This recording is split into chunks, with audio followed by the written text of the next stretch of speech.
Jika ada yang bisa membuat pasangan opor ayam ketupat menjadi sempurna, sajian ini mungkin jadi salah satunya.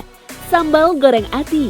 Nampak merah merona, potongan ati dan kentang berbentuk dadu, terkenal dengan cita rasa yang gurih dan sedikit pedas. Rasa tersebut benar-benar melengkapi sensasi gurih yang ditawarkan oleh opor dan ketupat. Uniknya, jika kita melihat hidangan di negara lain, nyaris tak ada yang bisa menyamai sambal goreng ati. Apakah memang sajian ini benar-benar asli dari Nusantara? Untuk rasanya aku suka banget. Biasanya untuk hari-hari juga aku makan, tapi lebih enak disantap pas lagi lebaran pakai opor. Itu enak banget sih. Lumayan, di rumah sering makan, sering dimasakin. Suka banget sih sama rasanya, apalagi yang di rumah. Soalnya rasanya beda sama kalau di tempat lain gitu. Sangat populer di Jawa Tengah, Yogyakarta sampai Jawa Timur, sambal goreng ati jamak kita temui di setiap warung makan. Merujuk pada jenisnya, biasanya ada 2 jenis hati yang digunakan, hati sapi dan juga ayam yang dilengkapi dengan ampela. Uniknya, tidak ada sejarah yang pasti kapan sajian ini tercipta. Melansir dari laman Budaya Indonesia, kuliner ini justru ditemukan secara tidak sengaja di Pekalongan, Jawa Tengah oleh seorang ibu rumah tangga.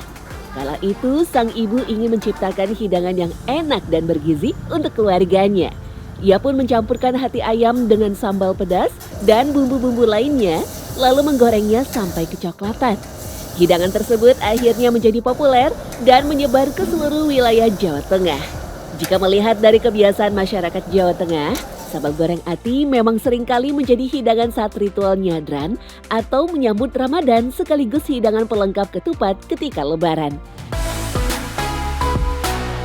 Uniknya, dalam catatan lain disebutkan, Ki Hajar Dewantara, Bapak Pendidikan Indonesia, sangat menggemari sambal goreng ati.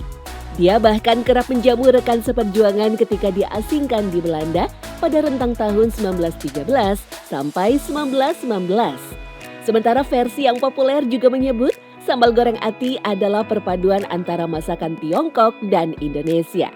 Pada masa lalu, banyak pedagang Tiongkok yang datang ke Indonesia dan membawa masakan mereka. Salah satu masakan Tiongkok yang populer di Indonesia adalah masakan yang terbuat dari hati ayam yang disebut tigong. Nah, biasa kan memang kalau misal ati itu kan misalkan ati ayam, ati sapi gitu kan ya, itu asal usulnya itu memang dari masakan Cina gitu kan ya. Nah, terus di Jawa itu kan ada percampuran lah gitu kan ya. Jadi mereka dimasak lah sama ibu-ibu gitu kan ya. Jadi bikin sambal gitu kan ya. Jadi perpaduan yang sangat enak. Lantas, bagaimana sebenarnya cara membuat sambal goreng ati yang bisa menggugah selera? Sebelum disajikan di meja, sambal goreng ati harus melewati beberapa tahapan. Pilihan ati sapi bisa diambil jika kita ingin memasak secara lebih simpel. Pasalnya, ukuran yang lebih besar membuat potongan akan semakin rapih. Ati sapi harus dipilih yang segar dengan ciri-ciri warnanya yang merah pekat. Hanya saja ati sapi punya aroma yang lebih tajam sehingga perlu penanganan khusus.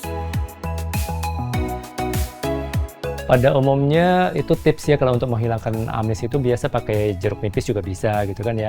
Nah, atau bisa direbus juga pakai jahe juga bisa gitu kan ya. Tapi kalau misal kita balik lagi kalau misal kita beli lagi itu atinya yang fresh gitu kan ya, jarang sekali sih bau amis yang misal kayak gimana gitu. Nah, biasa kan kalau misal yang bau amis itu dari si ati itu yang nggak fresh. Tahap pertama, ati direbus terlebih dahulu agar bisa menghasilkan tekstur yang padat. Baru setelah itu, ati siap untuk dipotong kecil-kecil. Rebus ati sapi sampai setengah jam, biar darah-darahnya itu enggak kelihatan gitu. Ati sapi lebih lama, karena dia kan gede gumpalannya. Kalau ati ayam kan kecil-kecil. Itu biasanya ati ayam yang pahit. Karena waktu nyuci empedunya pecah. Bahan kedua yakni kentang dikupas terlebih dahulu, lalu dipotong untuk kemudian direndam beberapa saat. Untuk mendapatkan hasil yang bersih, kentang juga bisa dicuci beberapa kali.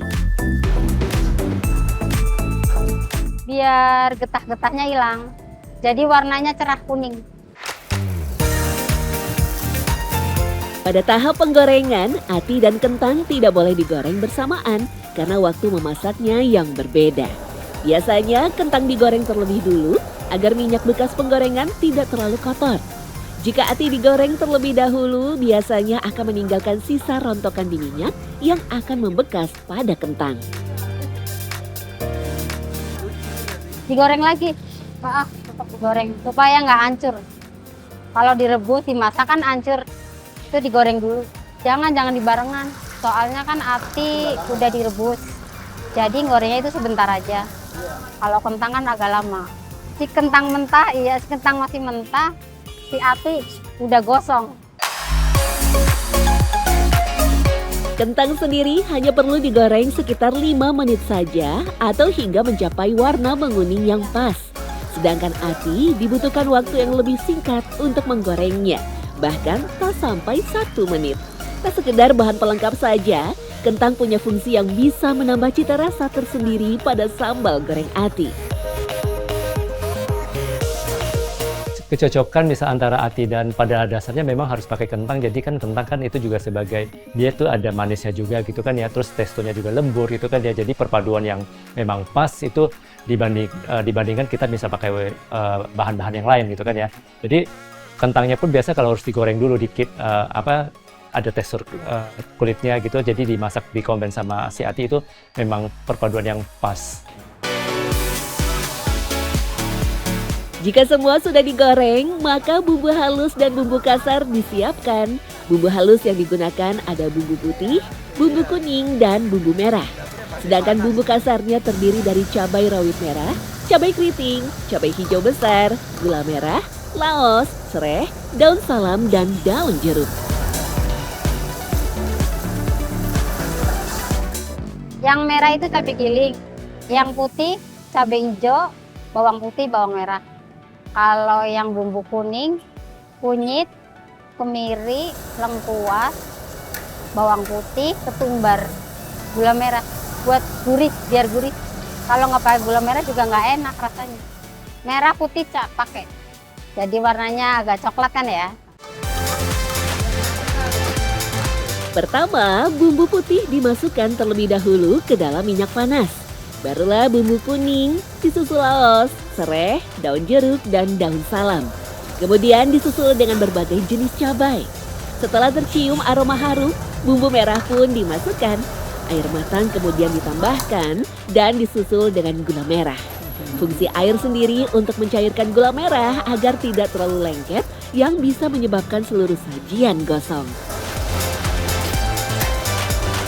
Cuma sebentar sih.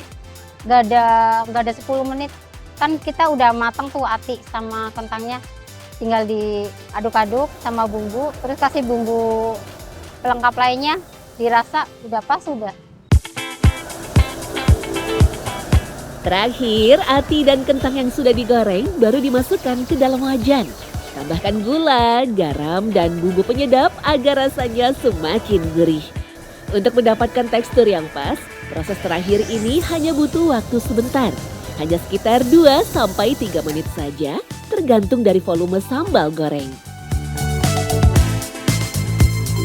Tadi kan step pertama kan atinya kan kita udah matengin kan. Nah jadi kalau misal masak ati pun terlalu lama nanti dia jadi teksturnya jadi keras. Jadi nggak enak gitu, nggak juicy lagi. Bagaimana? Sudah siap menyantap 3 sejoli kuliner hari raya?